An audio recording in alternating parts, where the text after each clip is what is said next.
మ్యాన్మార్లో భూకంపం విలియం కారణంగా భారీగా ప్రాణ ఆస్తి నష్టం సంభవించింది. అంచనాలకు కూడా అందని నష్టాన్ని మిగిల్చింది.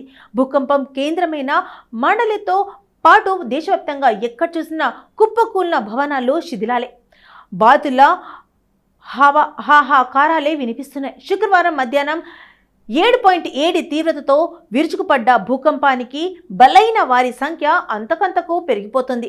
శిథిలాల నుంచి ఇప్పటికే 1600కు పైగా మృతదేహాలను వెలికెత్తారు.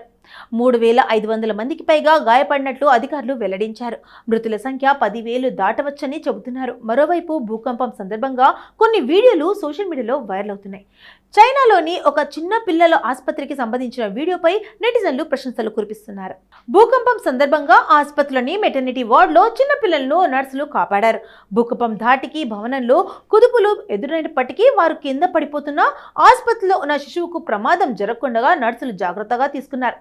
మరో నర్సు ఫ్లోర్పై కూర్చొని శిశువును పట్టుకుంది. ఎంతో కష్టం మీద కన్న తల్లిలాగా శిశువులకు కాపాడారు. ఈ క్రమంలోనే నర్సుల కష్టంపై నెటిజన్లు స్పందిస్తూ ప్రశంసిస్తున్నారు. ఇదిలా ఉండగా మయన్మార్తో పాటు థాయిలాండ్లో 12 నిమిషాల వ్యవధిలోనే సంభవించే 2 భారీ భూకంపాలు తీవ్ర విషాదాన్ని మిగిల్చాయి.